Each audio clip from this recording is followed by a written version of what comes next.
Hello, good morning. Today we discuss about actinorhiza, a nodule formed from a symbiotic relationship between an actinomycete and fine plant roots.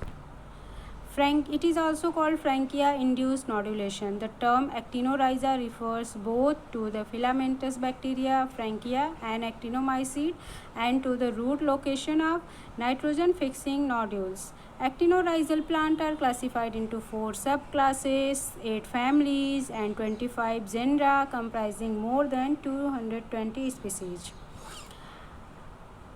Apart from legumes nodulated by rhizobium, root of some non-leguminous plant are nodulated by an actinomycete named Frankia. These actinomycetes association with plant root are called actinorhizae. Actinorhizae fix high amount of nitrogen and are important particularly in tree and shrub. There are 25 genera from 8 angiosperms family.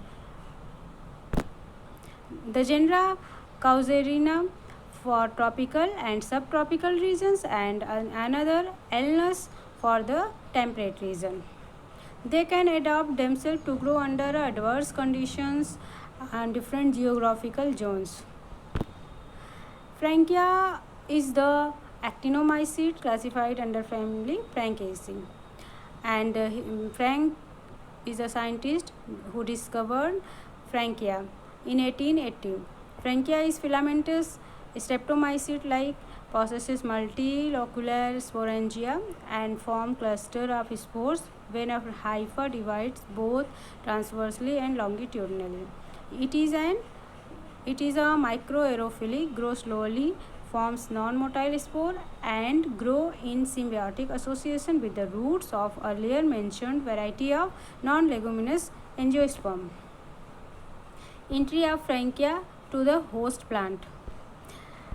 Frankia cell get embedded in a mucilage layer in the root region, or the spores may get attached to the root hairs. The root hair get deformed or curled. Firstly, the rhizobium attacked to the root tip. It got infected. Then root tip going to curl, and then it is infected. Then infection is started and nodule formation initiated. Then division and differentiation started. The actual entry of Frankia into root hair has not been seen, but hyphae are seen as simple or multiple thread often branching inside the deformed hair in a host divided cell material that is continuous with the root hair cell wall.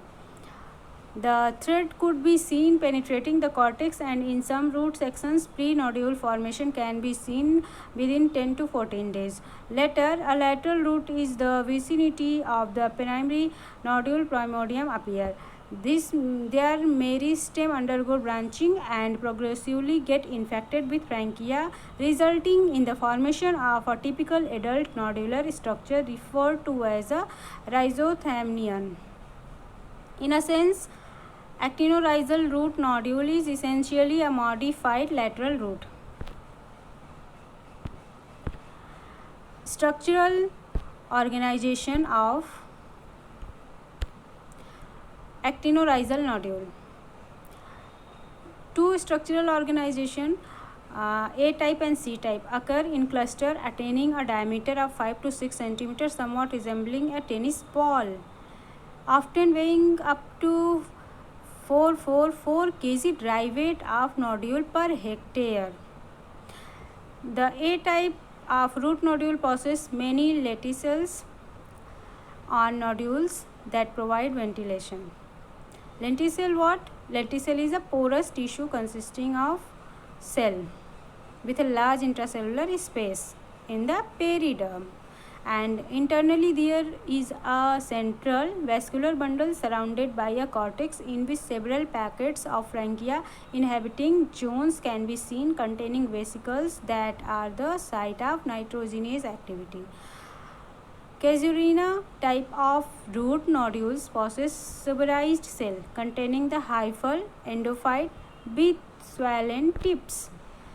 and suberized cell in Casuarina type of root nodule are impervious to air and hence provide protection to nitrogenase and to the swollen hyphae tips, which are believed to be the site of nitrogen fixation. You can see in the figure, this is a figure of A type, and here this diagram explains that it is a lenticell with on nodules that provide ventilation, and this is a vesicles in which inhibiting zone of Frankia. The second one is the C type, and in which suberized cell containing Frankia. This is a large image of these vesicles, and this is a lateral branch region of aeration. And you can see clearly difference between S type and C type. Both the type of actinorhizal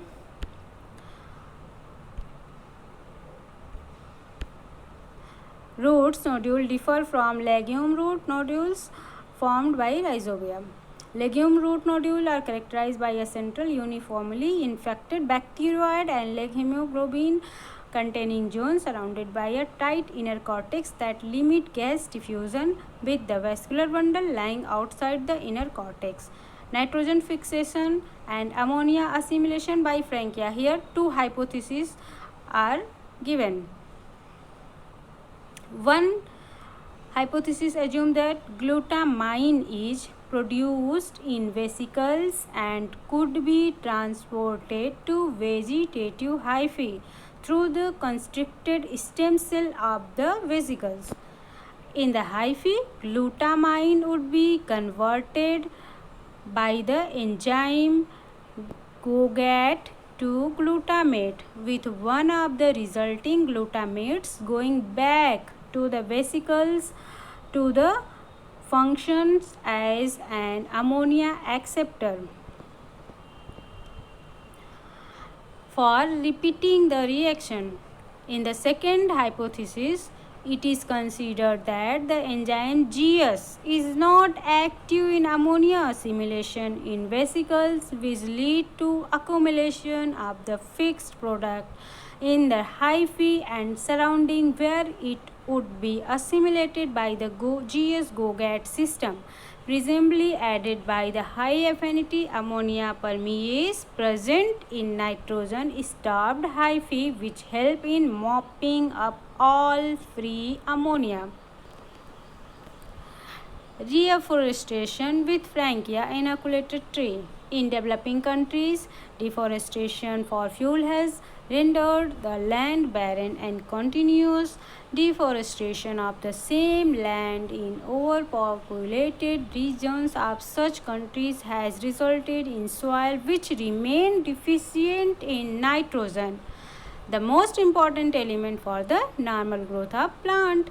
On one of the least expensive and non-polluting way to replenish the lost soil nitrogen is reforestation by planting self-supporting nitrogen-fixing trees. These are the references. Okay, thank you, student.